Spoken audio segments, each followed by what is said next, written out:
सुधा और ब्रिजेश सोनपुर नाम के एक छोटे से गांव में रहते थे। ब्रिजेश गांव भर में घूम घूम कर लोगों के घर काम करके अपनी रोजी रोटी चलाता था, जिससे उसकी आमदनी कुछ खास नहीं होती थी। लेकिन अब पिछले कई दिनों से ब्रिजेश को कभी कभार ही काम मिल पाता था, जिससे उनके घर पैसों की और भी तंगी होने लगी। ऐसे ही एक रोज सुधा ब्रिजेश से, सुनिए जी, घर में अन्न का एक दाना भी नहीं है और मेरे पास जो थोड़ी बहुत बचत थी वो भी खत्म हो चुकी है। अब आप कहीं से पैसे ले आइए ताकि हम थोड़ा राशन ला सके। तुम तो जानती हो ना सुधा, आजकल काम मिलना कितना मुश्किल हो गया है। कभी कभार ही काम मिल पाता है अब तो बस। आप परेशान क्यों होते हो जी? बस ऐसा सोचिए कि भगवान हमारी परीक्षा ले रहा है, देखना एक दिन वो सब ठीक कर देगा। तुम बिल्कुल ठीक कहती हो सुधा। अच्छा, मैं कुछ काम ढूंढने के लिए जाता हूँ। ब्रिजेश बाहर जा ही रहा होता है कि तभी एक बड़ी सी कार उनके दरवाजे के सामने आकर रुकती है, जिसमें से एक औरत हाथ में साल भर का बच्चा लिए अपने पति के साथ कार से उतरती है। कार की आवाज से सुधा भी बाहर आ जाती है। सुधा देखती है तो सामने उसकी बड़ी बहन निहारिका खड़ी होती है।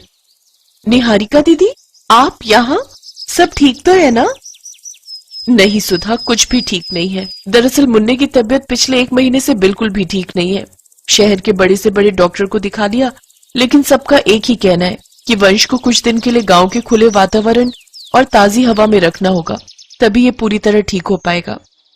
हाँ सुधा, और हमारे सभी रिश्तेदारों में एक तुम ही हो जो गांव में रहती हो, इसीलिए हमें सीधा तुम्हारा ख्याल आया।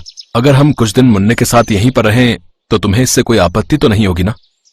नहीं दीदी जीजा जी, ये आप कैसी बातें कर रहे हैं? आप जब तक चाहो यहाँ रह सकते हो। अरे ये भी तो आपका ही घर है। हाँ भाई साहब, जब तक मुन्ना पूरी तरह से ठीक नहीं हो जाता तब तक आप हमारे साथ ही रहिए। देखिए, मैंने आपसे कहा था ना, सुधा और ब्रिजेश को हमारे आने से कोई परेशानी नहीं होगी। आप तो खामखा ही परेशान हो रहे थे। सुधा उन्हें घर के अंदर ले जाती है, फिर पड़ोस में से चीनी और थोड़ा दूध मांग कर लाती है और उनके लिए चाय बनाती है। फिर ब्रिजेश से गांव के जमींदार से कुछ पैसे उधार लेकर राशन लाने के लिए कहती है। ब्रिजेश ज्यादा ब्याज पर जमींदार से कुछ पैसे उधार ले आता है, फिर उनसे राशन ले आता है। सुधा सबके लिए खाना बनाती है, फिर अपनी दीदी और जीजा को पेट भर खाने के लिए देती है, जबकि खुद दोनों पति पत्नी आधा पेट ही खाते हैं ताकि राशन ज्यादा दिन तक चल सके। फिर आधी रात होते ही मुन्ना जोर जोर से रोने लगता है। चुप हो जा मुन्ना, चुप हो जा, चुप हो जा, चुप हो जा। ओफो निहारिका, क्या हुआ? मुन्ना इतना रो क्यों रहा है? लगता है इसे दूध पीना है। वो क्या है ना, इसे दूध पीकर सोने की आदत है। हाँ, बच्चों के लिए दूध तो बहुत जरूरी है। सुधा, तुम्हें ध्यान रखना चाहिए था ना। अरे इसमें सुधा की कोई गलती नहीं है, मुझे लगा था कि इसका पेट भर गया है। खैर सुधा, जरा मुन्ना के लिए दूध ले आना।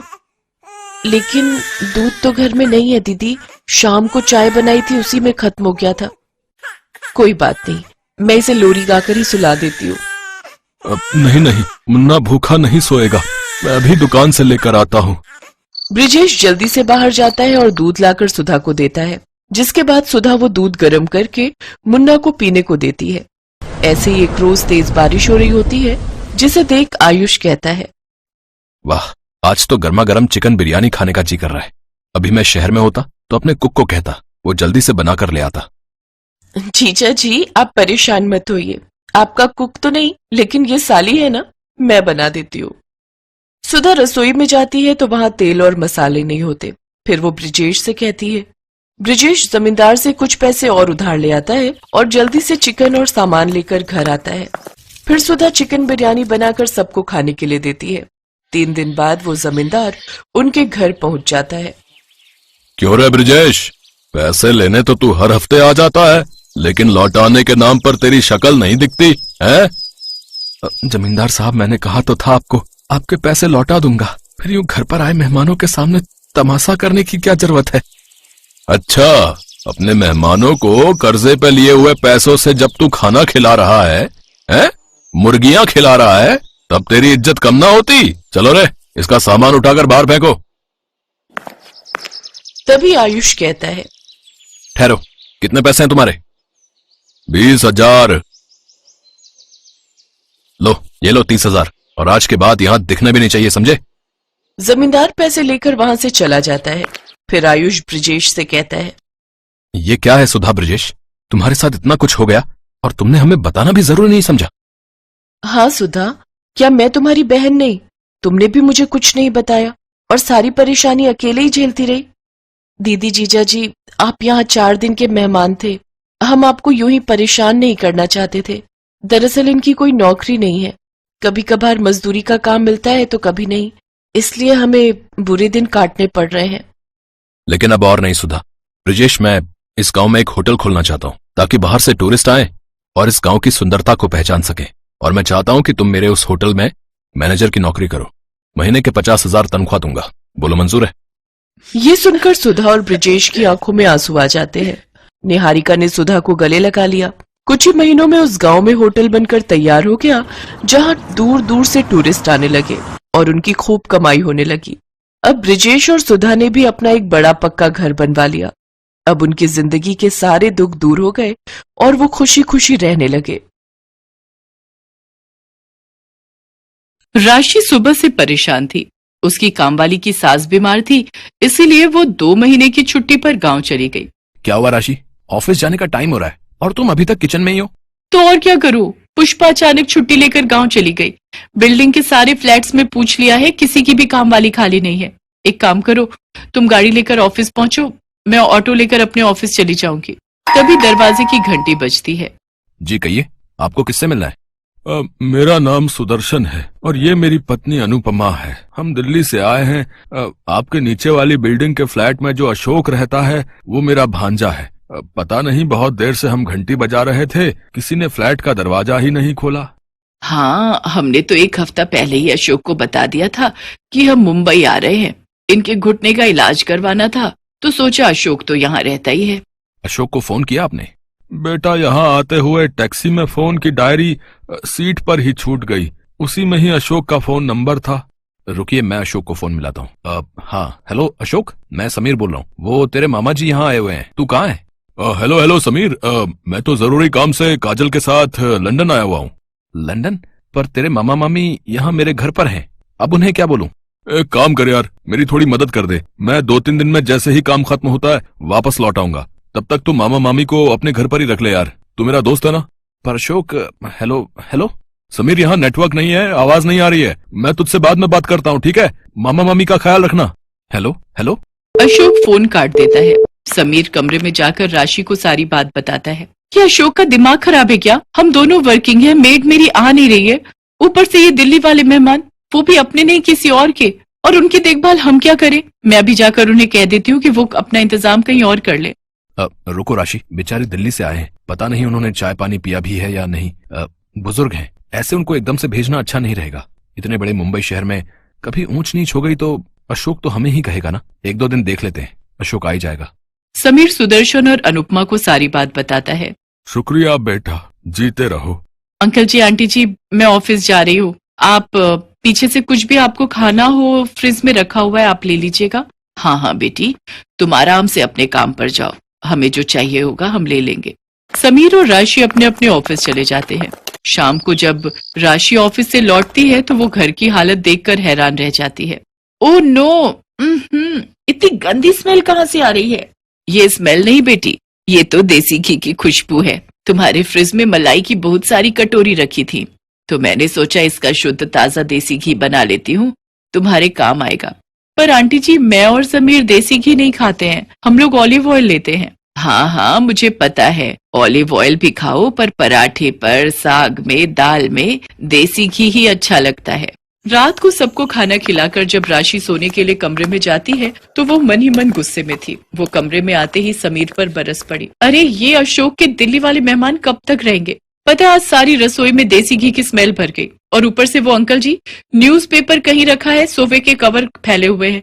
उनको मैं टोक नहीं सकती थी, पर ये लोग कब जाएंगे, मैं तंग आ गई हूँ। अभी राशि समीर से बात कर ही रही थी कि तभी सुदर्शन दरवाजा खटखटाता है। अब क्या हुआ अंकल जी, बताइए, कोई परेशानी तो नहीं है?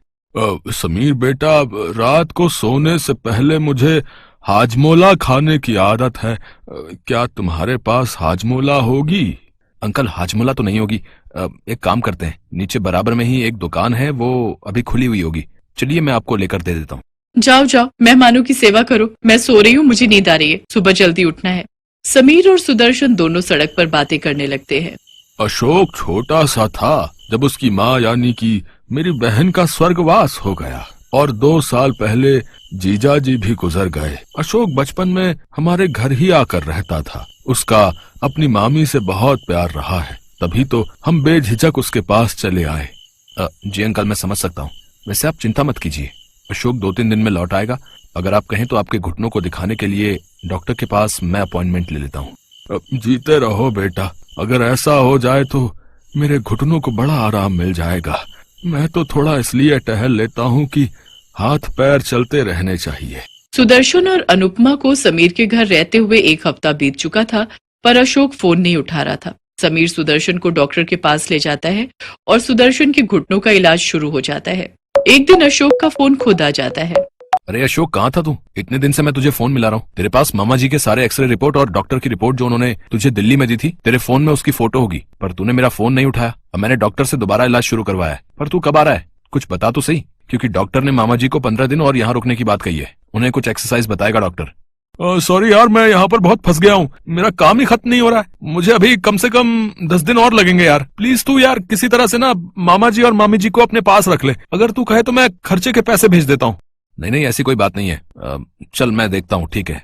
समीर आखिर क्या करता, वो मजबूर था। वो मामा जी को अपने घर से जाने के लिए नहीं कह सकता था। वो जानता था कि वो बुजुर्ग दंपत्ति किस परेशानी से गुजर रहे हैं। एक दिन जब राशि गुस्से में समीर पर बरस रही थी, तो अनुपमा चुपके से उनकी बातें सुन लेती है। तुम्हें पता भी है समीर, उन लोगों के आने से घर खर्च कितना बढ़ गया है। पहले मेरी और तुम्हारी सैलरी में से कितने पैसे बच जाते थे, पर अब देखो, गर्मी के दिन है, एयर कंडीशनर का भी बिल डबल आ रहा है। रसोई में भी गैस चूल्हे का बिल पहले कितना कम आता था, ऊपर से इस फ्लैट का किराया। अरे धीरे बोलो राशि, अंकल आंटी बाहर ड्राइंग रूम में बैठे, उन तक हमारी आवाज ना पहुंच जाए। अरे अच्छा नहीं लगता है। कोई बात नहीं, थोड़े दिनों की तो बात है। अशोक लौट आएगा, वो बोल रहा है। आज ही मेरी उससे बात हुई है, वो 10 दिन बाद वापस लौट रहा है। अनुपमा जाकर सारी बात सुदर्शन को बताती है। वो दोनों समीर और राशि की मजबूरी को समझ गए थे। सुदर्शन उसी शाम बाजार जाकर राशन का बहुत सारा सामान, खाने पीने की चीजें, फल सब्जियां सब खरीद लाता है। अनुपमा उस रात बढ़िया बढ़िया खाने के व्यंजन बनाती है। जब राशि और समीर घर लौटते हैं तो घर का तो पूरा नक्शा ही बदला हुआ था। राशि थकी हुई रसोई में खाना बनाने जा रही थी। वो देखती है रसोई में तो दाल, सब्जी, रोटी, चावल सब कुछ तैयार था। वो देखकर हैरान रह जाती है। समीर बेटा, राशि, तुम दोनों जल्दी से हाथ मुंह धो लो, फिर हम सब मिलकर खाना खाएंगे। और तुम्हारे अंकल जी ये कुछ सामान लाए थे, मुझे बता देना राशि बिटिया, ये सब सामान कहाँ रखना है। अरे अंकल, इतना सारा सामान लाने की क्या जरूरत थी? कोई बात नहीं बेटा, तुम भी तो मेरे अपने अशोक जैसे ही हो। उस दिन से राशि और समीर मानो सुदर्शन और अनुपमा से इस तरह घुल मिल गए जैसे कि वो उनके लिए पराये नहीं सगे ही हो। कुछ दिन तक अशोक वापस नहीं लौटा, पर समीर और राशि को अब इस बात की कोई परवाह नहीं थी। वो दोनों सुदर्शन और अनुपमा के आने से बहुत खुश थे। और एक दिन सुदर्शन और अनुपमा जब दिल्ली वापस जाने लगे तो अशोक लौट आया।